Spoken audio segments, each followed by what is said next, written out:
Hi dear friends, કેમ છો? Once again welcome to my YouTube channel E Guru Rajesh Mistry. તો પુનઃ આપની ચેનલમાં આપ સર્વેનું હાર્દિક સ્વાગત કરું છું. મિત્રો, રાઇટિંગ ટોપિક્સ, ગ્રામર ટોપિક્સ ઘણા બધા આપણે ડિસ્કસ કર્યા, પણ લેંગ્વેજનું જો બેઝ હોય અથવા એનો પાયો હોય તો એના ટેન્સ છે.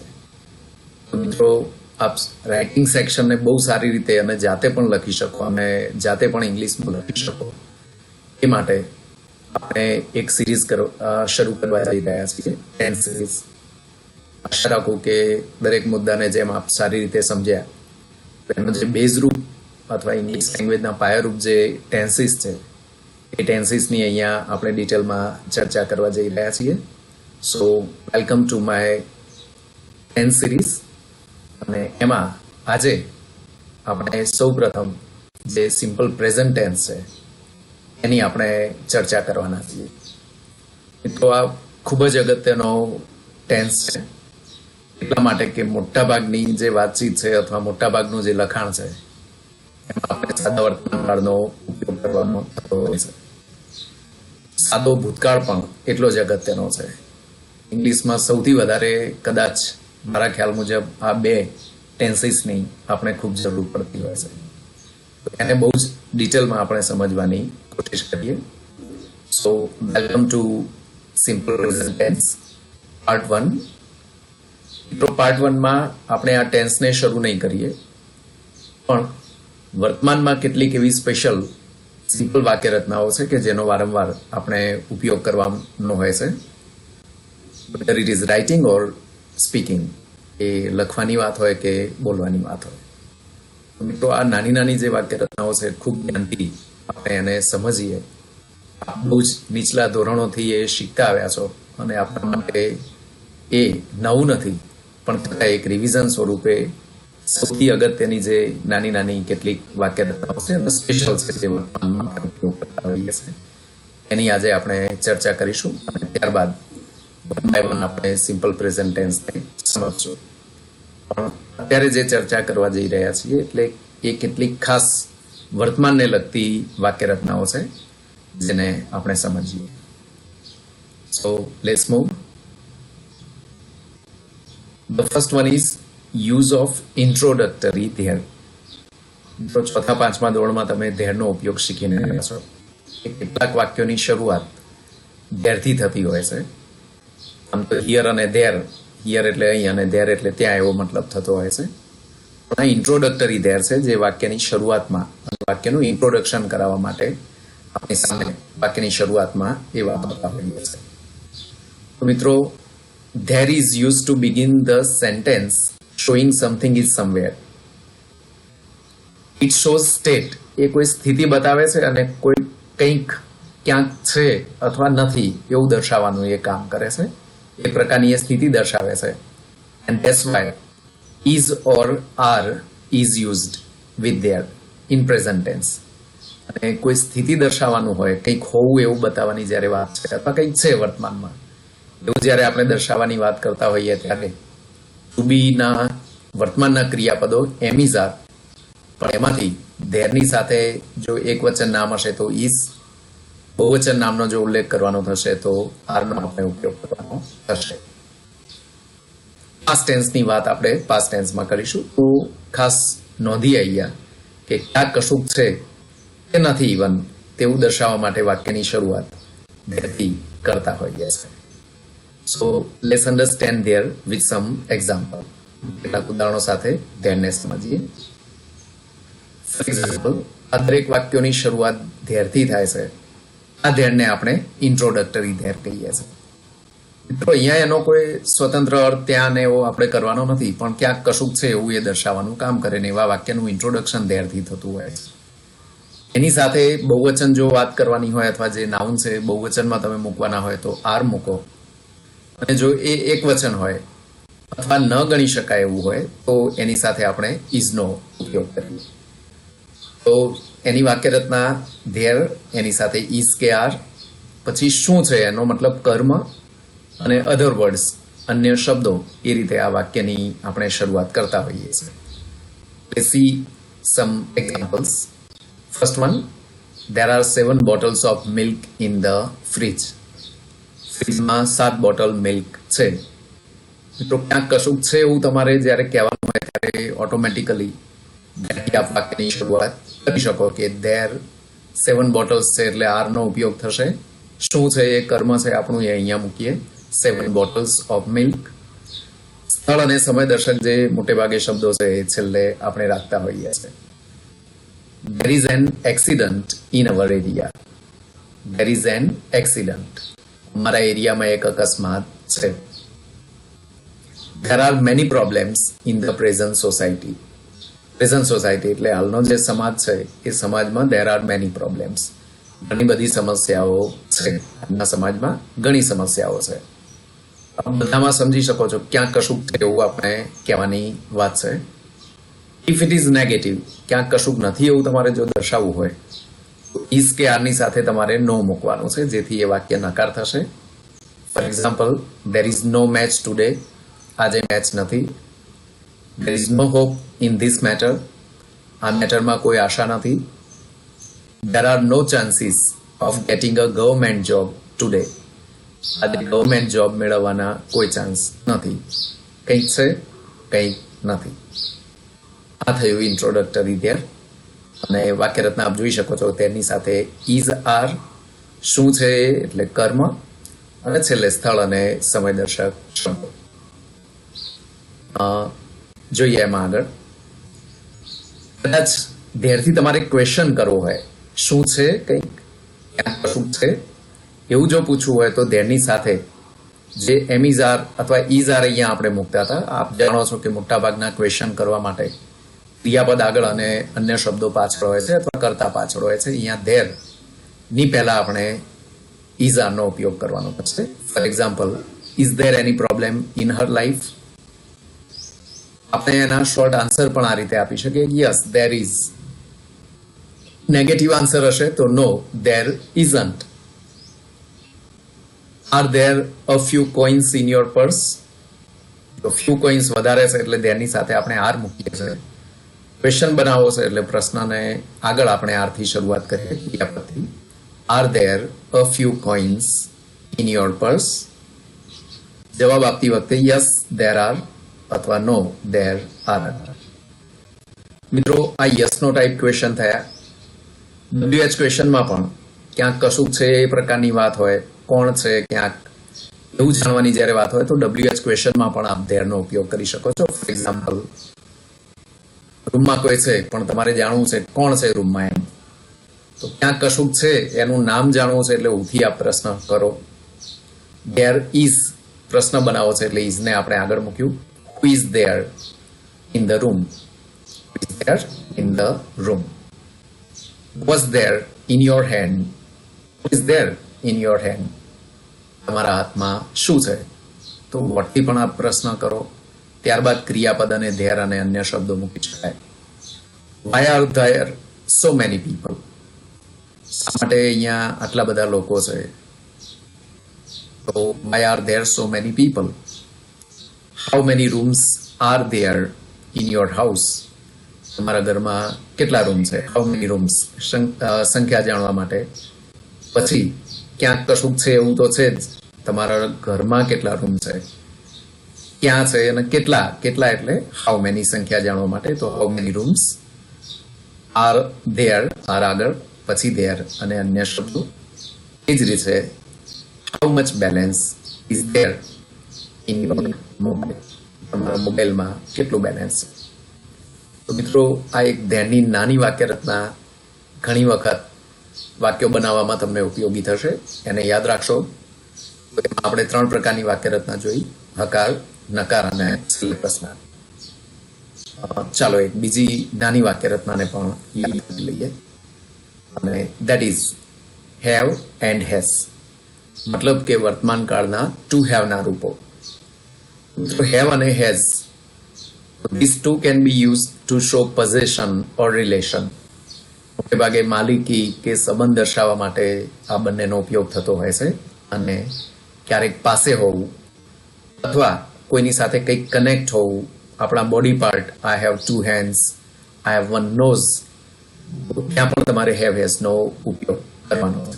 કંઈક માલિકીનું હોવું, કંઈકની સાથે કંઈક જોડાયેલું હોવું, એ અર્થમાં રિલેશન બતાવવાનું. આપ જાણો છો કે આઈ ની સાથે હેવ, વીની સાથે હેવ, યુની સાથે હેવ, યુની સાથે પણ હેવ. સી ઇટ જો કરતા તરીકે જ્યારે હોય ત્યારે આપણે એની જગ્યાએ હેઝ મૂકતા હોઈએ છે, અને તેની સાથે હેવ. મતલબ કે જો કરતા તરીકે હિસી ઇટ હશે તો તમારે હેઝનો ઉપયોગ કરવાનો છે, બાકીના બધા જ કરતાની સાથે હેવનો ઉપયોગ આપણે કરવાનો છે. For example, I have a red pen, મારી લાલ પેન છે. She has no idea of the shares, તેણીને શેરનો કોઈ આઈડિયા નથી. Mahesh has a nice car, મહેશને સારી કાર છે. People have many problems to face, લોકોને ઘણી બધી પ્રોબ્લેમનો સામનો કરવાનો હોય છે. અહીંયા relation, I have a daughter and a son. અહીંયા પહેલું વાક્ય આપ જોઈ શકો છો કે I have a red pen, પાસે છે એવું આપણે દર્શાવવાની કામ કરીએ છીએ. સી હેઝ નો આઈડિયા, તેને કોઈ આઈડિયા નથી. અહીંયા માલિકીની વાત કે ભાઈ Mahesh has a nice car, એને નાઇસ કાર છે. પીપલ હેવ મેની પ્રોબ્લેમ્સ, લોકોને ઘણી સમસ્યાઓ છે. અહીંયા relation, I have a daughter and a son. વાત એવું હેવ હેઝ જે આપ જાણો છો, પણ અહીંયા ટુ હેવના ક્રિયાપદો તરીકે એ ડિસ્કસ કરવા જરૂરી હતા અને યાદ અપાવવાની આ એક કોશિશ છે. મિત્રો, હેવ અને હેઝથી જો ક્વેશ્ચન બનાવવા માંગીએ તો કરતાની પહેલા જે કરતા પછી હેવ હેઝ મૂકતા, ખાલી હેવ હેઝને આપણે કરતાની આગળ મૂકવાનું છે દરેક વાક્યમાં, કે જેથી કરીને આપણે એનો ક્વેશ્ચન બનાવી શકીએ. દાખલા તરીકે, યુ હેવ પ્રોબ્લેમ, તમારે સમસ્યા છે. પ્રશ્ન પૂછવો છે કે તમને કોઈ સમસ્યા છે? યુ, તમે, એની સાથે હેવ આવે, પ્રશ્ન બનાવો છે તો હેવને આપ આગળ મૂકો. Have you any problem? Has C a nice necklace, શું તેની પાસે બહુ સુંદર નેકલેસ છે? Has mister Smith a nice job, શું મિસ્ટર સ્મિથને ખૂબ સુંદર જોબ છે? You can give short answer. આ બધા યસ નો ટાઈપ ક્વેશ્ચન થયા, જેનો આપ યસ અને નો માં શોર્ટ આન્સર આપી શકો. For example, has mister Smith a nice job, શું મિસ્ટર સ્મિથને ખૂબ સુંદર જોબ છે? આ તો કહી શકાય યસ હી હેઝ, હા તેમને છે. નથી તો નો હી હેઝન્ટ. હેવ હોય તો યસ હી આઈ હેવ, નો હોય તો નો આઈ હેવન્ટ. તો હેઝ અને હેઝન્ટ, હેવ અને હેવન્ટ, એ રીતે યસ નો માં આપ શોર્ટ આન્સર આપી શકો છો. મિત્રો, WH ક્વેશ્ચનમાં પણ કરતાની પહેલા હેવ હેઝ અને એની આગળ જે તે આપણે જરૂરી પ્રશ્ન પૂછવા માંગતા હોય, હુ, વોટ, વેર વગેરે, હાઉ મેની વગેરે, તો એ આપ હેવ કે હેઝની આગળ મૂકો, જેથી WH ક્વેશ્ચન બની શકશે. For example, who has my mobile, કોની પાસે નામ જાણવું છે કરતા તરીકે, તો હુથી. મિત્રો, હુની સાથે હંમેશા કરતા અનિશ્ચિત હોવાને કારણે હેઝ મૂકવામાં આવે છે, એટલે હુ હેઝ માય મોબાઈલ. અહીંયા યુ છે કરતા આપ જોઈ શકો છો, એટલે હેવ મૂક્યું. What have you in your pocket, તમારા પોકેટમાં શું છે? When have you enough time for this, તમને આના માટે ક્યારે સમય છે, ફ્રી ટાઈમ ક્યારે છે, અથવા પૂરતો સમય ક્યારે છે? તો વેનથી. Why has she no car today, શા માટે તેણીની પાસે આજે કાર નથી? સી હેઝ સી, અને એની આગળ Y. How many sisters have you, તમારે કેટલી બહેનો છે? અને how much milk has she in the fridge, ફ્રીજમાં કેટલું મિલ્ક તેણીની પાસે છે? આ રીતે આપ WH વર્ડ્સનો યુઝ કરી અને એની સાથે હેવ હેઝ, ત્યારબાદ કરતાને અનુરૂપ હેવ હેઝ આગળ, ત્યારબાદ અન્ય શબ્દો, અને એ રીતે આપ હુ, વોટ, વેન, વાય વગેરે જેવા પ્રશ્નો પણ WH બનાવી શકો છો. આ નાની એક વાત હતી હેવ અને હેઝની. લેટ્સ સી વન મોર, આવી બીજી એક પેટર્ન જોઈએ. તો વર્તમાનમાં આપણે ક્યારેક આ ખાસ પ્રકારની વાક્ય રચનાઓનો ઉપયોગ કરવાનો થતો હોય છે. સેન્ટેન્સીસ બિગિનિંગ વિથ લેટ, લેટથી શરૂ થતા વાક્યો. મિત્રો લેટથી જ્યારે વાક્યો શરૂ થાય ત્યારે એના બે પ્રકારના ઉપયોગો છે, એ વન બાય વન આપણે જોવાની કોશિશ કરીએ. લેટ ફોર પ્રપોઝલ, એક તો દરખાસ્ત કરવા માટે લેટ, દરખાસ્ત રજૂ કરવા. મિત્રો જ્યારે હંમેશા દરખાસ્ત એટલે ચાલો આમ કરીએ, આપણે બીજાને જ્યારે દરખાસ્ત મૂકવાની હોય ત્યારે આપણે વાક્યની શરૂઆતમાં લેટ્સ એસ છે, that shows us, let us, ચાલો આપણે આમ કરીએ. દરખાસ્તમાં આપણે પણ સામેલ હોઈએ અને સામેનાને દરખાસ્ત આપણે કરતા હોઈએ છે. તો લેટ્સથી જે શરૂ થતા વાક્યો હોય છે એ હંમેશા દરખાસ્ત રજૂ કરે છે. તો લેટ્સની સાથે ક્રિયાપદનું મૂળ રૂપ, for example let's play, let's go. Let us negative હોય તો નોટ મૂકી અને આપણે દરખાસ્ત રજૂ કરી શકીએ છીએ. અને અન્ય શબ્દો, for example we are free, free છીએ, શું કરીશું? Let's play cricket. Let's go for shopping, ચાલો શોપિંગ માટે જઈએ. ઇફ ઇટ ઇઝ નેગેટિવ તો લેટસની સાથે નોટ મૂકો. લેટ્સ નોટ ક્વોરલ એની મોર, ચાલો હવે વધારે ઝઘડવું નથી. લેટ્સ સ્ટાર્ટ, ચાલો શરૂ કરીએ. લેટ્સ નોટ પ્લે હિયર, ચાલો અહીંયા રમવું નથી. Let's watch a new TV serial, ચાલો એક નવી ટીવી સિરિયલ જોઈએ. લેટ્સ હેલ્પ હિમ, ચાલો એને મદદ કરીએ. લેટ્સ નોટ ટીઝ હિમ એની મોર, ચાલો હવે એને વધારે ચીડવીએ નહીં. મિત્રો આ લેટનો એક ઉપયોગ થયો લેટ્સથી શરૂ થતા વાક્યો એની સાથે ક્રિયાપદનો મૂળરૂપ, એ દરખાસ્ત બતાવે છે. લેટ્સ ગો ટુ એનધર યુઝ, ચાલો જઈએ બીજા ઉપયોગ ઉપર. લેટનો બીજો એક ઉપયોગ છે લેટ ફોર મેકિંગ રિક્વેસ્ટ, વિનંતી કરવા માટે આપણે લેટનો ક્યારેક ઉપયોગ કરીએ, પરમિશન દર્શાવવા માટે. મિત્રો ત્યાં લેટસની જરૂર નથી, પણ લેટ્સની જગ્યાએ મી, રોનક, કાં તો કોઈ સર્વનામ અથવા લેટ હિમ, લેટ હર એ હોઈ શકે, અથવા લેટ રોનક, લેટ નિરાલી વગેરે જેવા શબ્દો અથવા નામ હોઈ શકે. એની સાથે ક્રિયાપદનું મૂળ રૂપ અને અન્ય શબ્દો. તો that is for taking permission or request. So let me go home sir, મને ઘરે જવા દો સર, વિનંતી કરીએ છે. Let Ronak do what he likes, રોનકને જે ગમે છે, what he likes જે ગમે છે તે કરવા દો. Let me check your temperature first, મને તમારું ટેમ્પરેચર પહેલા માપવા દો. Let Nirali select the course of her choice, નિરાલીને એની ચોઇસનો કોર્સ સિલેક્ટ કરવા દો. Let me help you, મને તમને મદદ કરવા દો. Let him present his dance, એને એનો ડાન્સ પ્રેઝન્ટ કરવા દો. Let me see the matter, તો મને આ મેટર જોવા દો. Let આરતી વોચ હર ફેવરિટ મૂવી, આરતીને એનું ફેવરિટ મૂવી જોવા દો.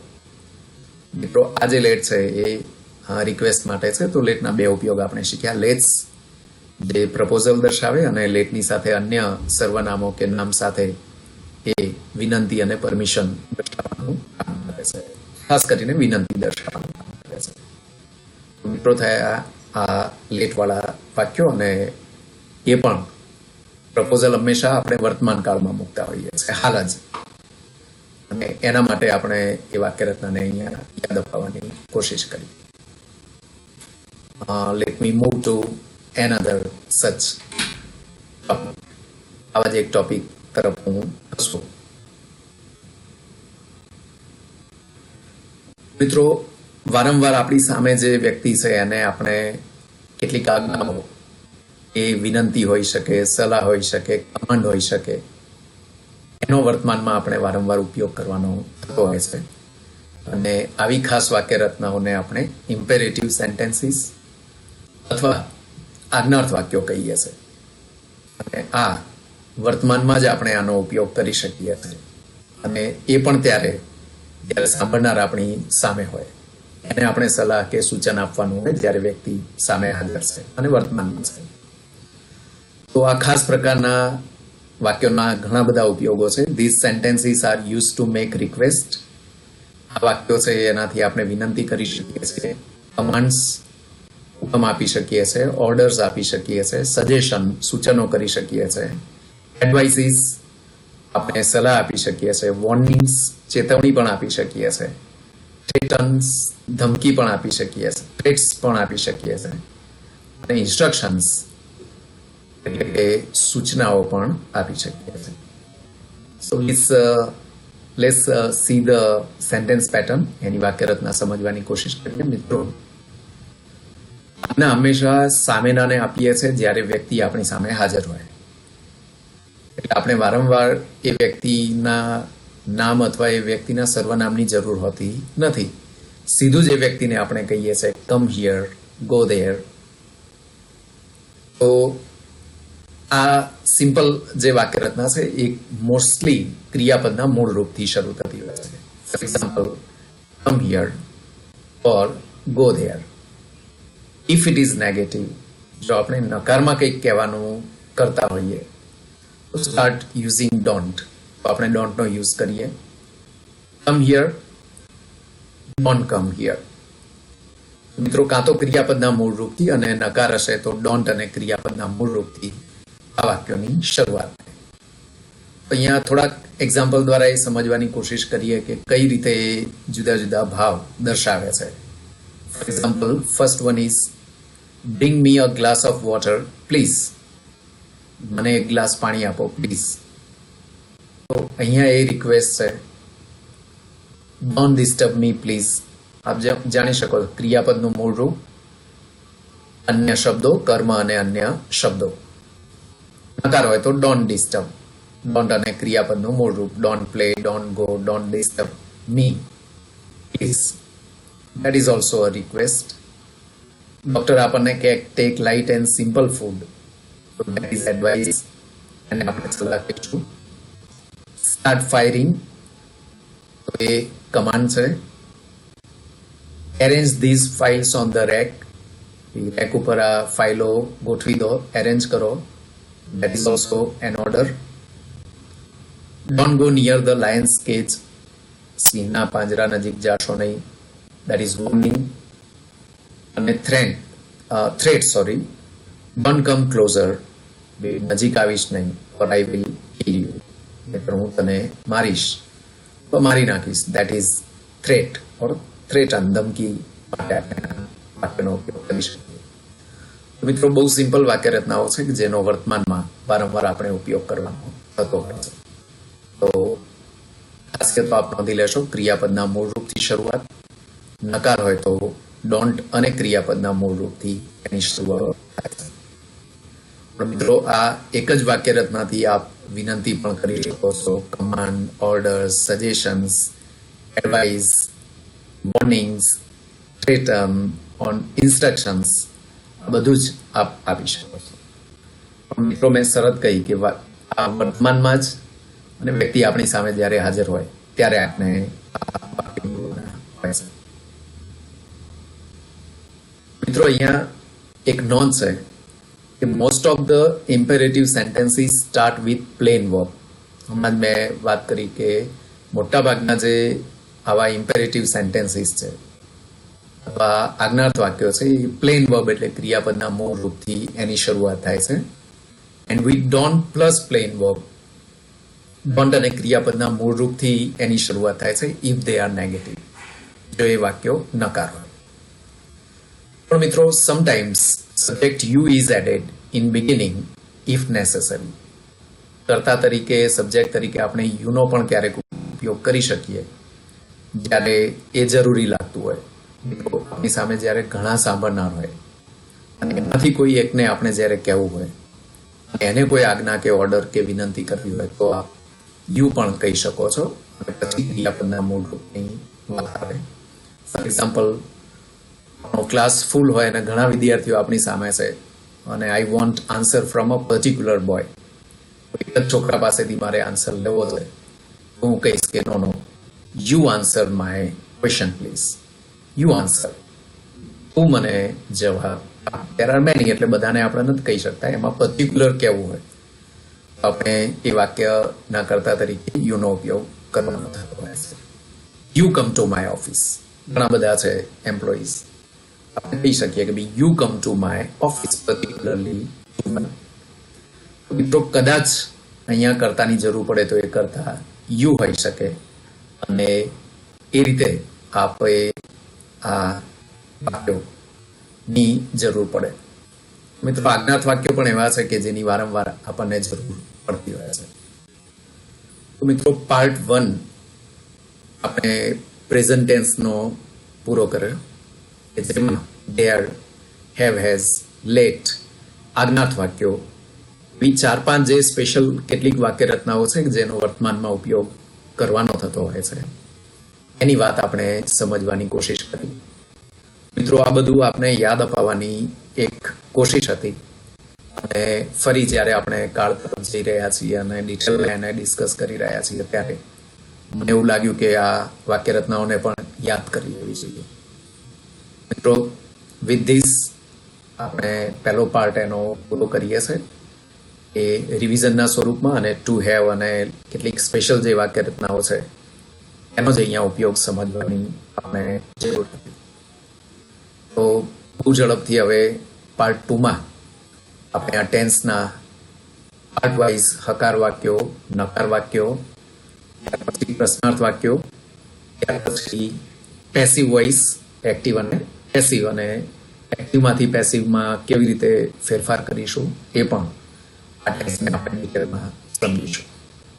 મિત્રો, સાદો વર્તમાનકાળ, જો આ વાક્ય રચનાઓ તમને ફાવશે તો સાદો ભૂતકાળ કમ્પેરેટિવલી લગભગ આના જેવો છે એ તમને આવડશે, અને આ વાક્ય રચનાઓ જો તમને મોઢે હશે બોલી પણ સુંદર શકશો.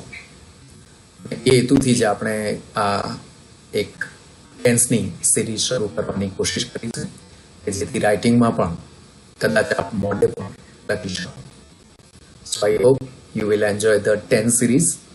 અને આજે આપણે શરૂઆત કરી. Hope you like it and you will enjoy it. So just wait for my video part 2. બીજા part 2 ની આપ રાહ જોશો. Till then, goodbye, take care, bye bye.